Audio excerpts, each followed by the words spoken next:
Well, thank you very much indeed. Good evening, Bolton.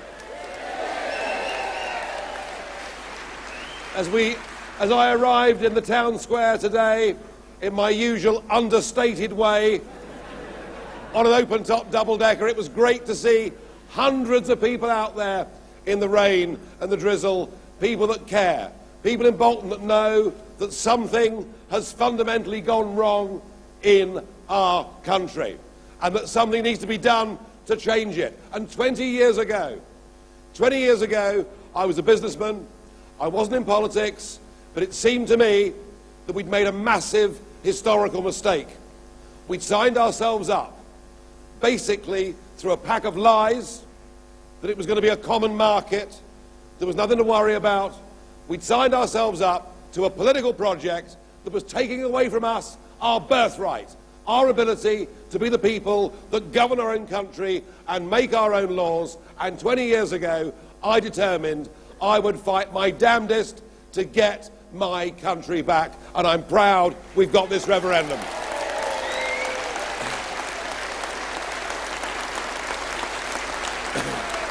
Now, after all these years in politics, I suppose I have become quite cynical about the political class, their relationship with big business, with big money, and yet, even I am astonished at the depths they're sinking to in this referendum campaign. Today we had the Institute of Fiscal Studies telling us there could be a 2-year recession if we leave the European Union. What, of course, the BBC... Come on, liven up, really. What, of course, the BBC did not tell you in their early morning broadcasts is that the Institute of Fiscal Studies have taken over £7 million of EU funding in the last 10 years. And we see the same from the OECD and the IMF and all these global institutions.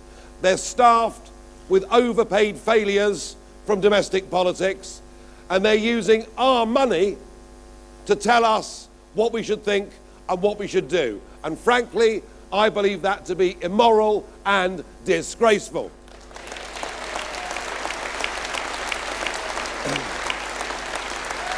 And then we have the Chancellor of the Exchequer. Hasty-faced George, isn't he? The man who, since he became Chancellor, has doubled our national debt. The man who every single prediction he makes has been wrong. And yet now he tells us that by 2030 we'll all be worse off by £4,000 every household. I mean, when you're as rich as George, I guess you could even put a nought on the end, couldn't you? These forecasts we're getting from Osborne are ridiculous. And I was told the other day, the only reason that we have financial forecasts from George Osborne is that he wants to make astrology look good.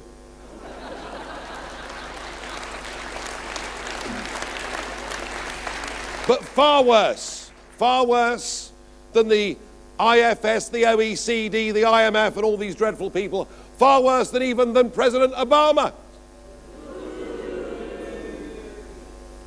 President Obama came, and that was the day that Project Fear became Project Threat. And I'm grateful to Obama, because as a result of his visit, the Brexit vote went up by nearly 3%. Can he come back again, please, before June?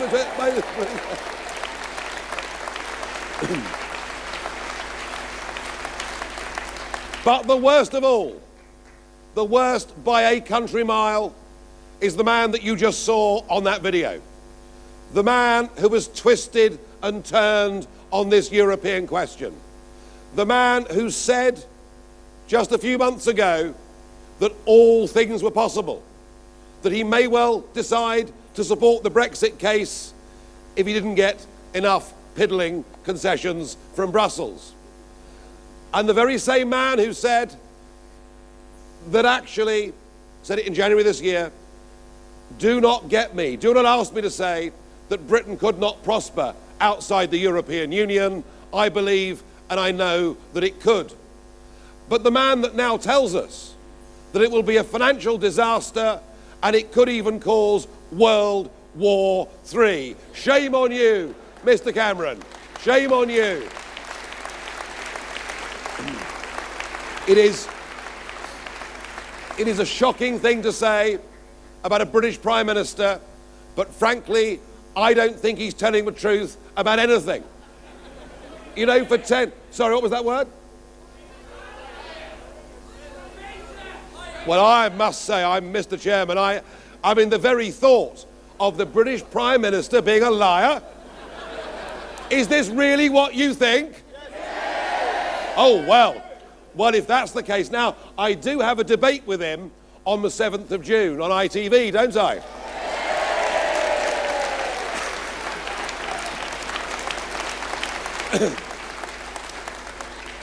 So that's right, the man who spent 10 years campaigning for Turkey to be a member of the European Union and then tries to imply he might veto it.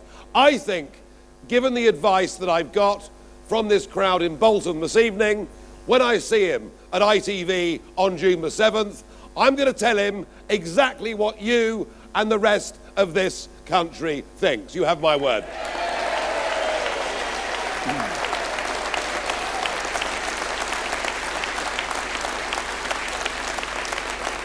So this group of overeducated, privileged college kids who have never done a day's work in their lives are telling us that trade would be damaged, are telling us that the British economy would suffer a serious hit if we didn't stay part of this political union. Let me tell you, as somebody who spent 20 years in business, and I've bought and sold goods and products and shipped things out of Rotterdam and elsewhere all over the world.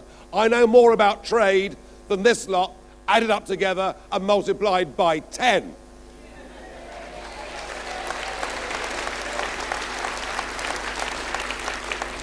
Trade happens because consumers decide they want to buy a product.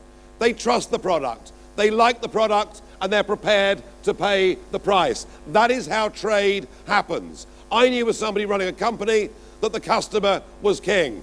Well, let's have a look at this relationship with the European Union. Look how many German motor cars there are driving on our roads. Look how much French wine others drink every single week. And understand that we are now the Eurozone's biggest export market in the world. They trade with us at a deficit of over £60 billion a year. They need us far more than we need them, and trade with the EU will be unaffected.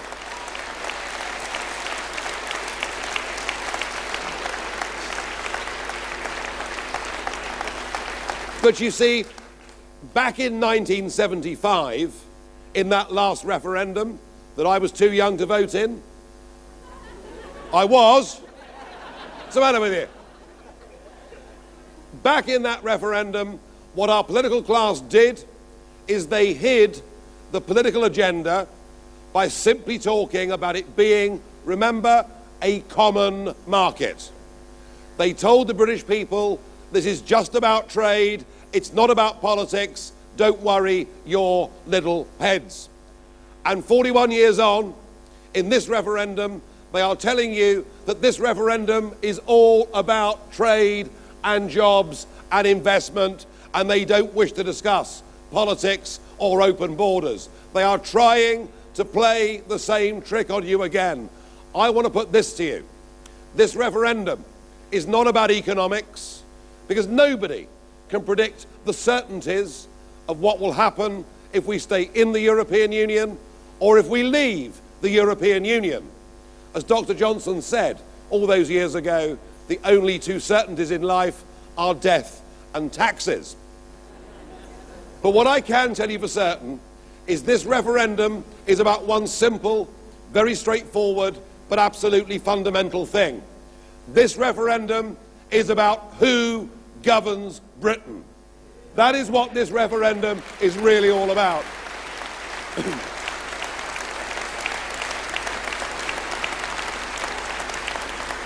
And I believe that in the name of trade, that in the name of economics, what has happened is we've had a coming together of career politicians, of giant multinational companies who couldn't care less about this country or its people, and their friends in the big banks like Goldman Sachs. The wealthy, vested interests like the world exactly the way that it is. And this referendum can be defined very simply. It is ordinary people and small businesses in this country against the enriched establishment. This is the battle that we face, and I am on the side of the people. And if ever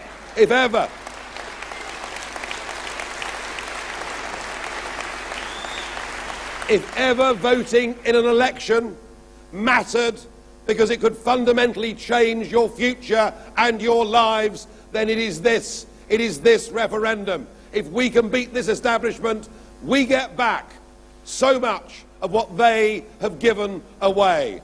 And look what they've given away. They've given away our birthright. They've given away the very thing that our grandparents and great-grandparents fought and sacrificed so much for in 2 world wars. Our liberty, our freedom, and our independence.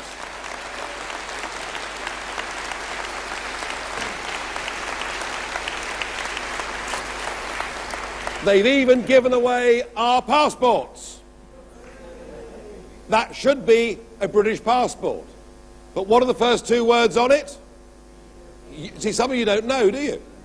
Well, I said, after tonight, go home, get out your passport and look at it. You'll be shocked, because the first 2 words on it are European Union. That passport isn't just for British people. That passport now is for 508 million people that are members of the European Union. And every single one of them has the ability to come to live, work, settle in this country, use the National Health Service, or have their children educated within our system. We cannot, ladies and gentlemen, go on with our population rising by 500,000 people a year and expect our public services to cope under the strain. We cannot go on with open-door immigration at this level and hope that the wages and living standards of ordinary families can go up. We cannot go on with this level of open-door immigration and not see yet further radical, fundamental changes in our societies, our cultures, and where we live. Our standard of living, our way of life, is being degraded by uncontrolled mass immigration, and the only way we can put a stop to this, the only way we can deal with the #1 concern of voters in this country, is to go out on the 23rd of June to ignore Cameron and Siemens Engineering and Goldman Sachs and Tony Blair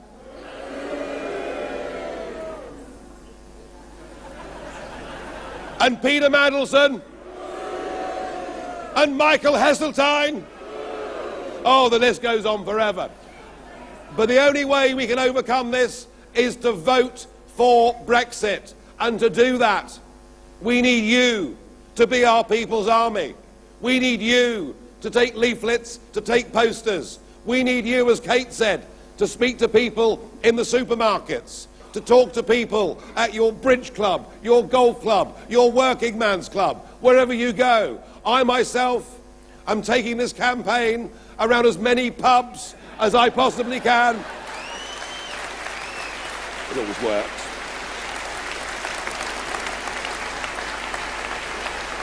But get out and talk to people.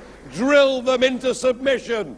Drag them physically down to the polls. Because the way we win this referendum is to get people out there voting on June the 23rd.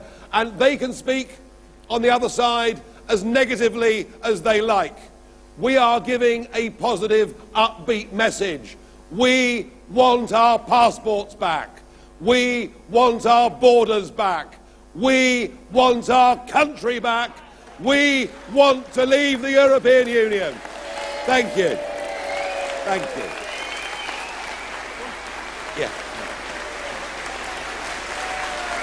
Not my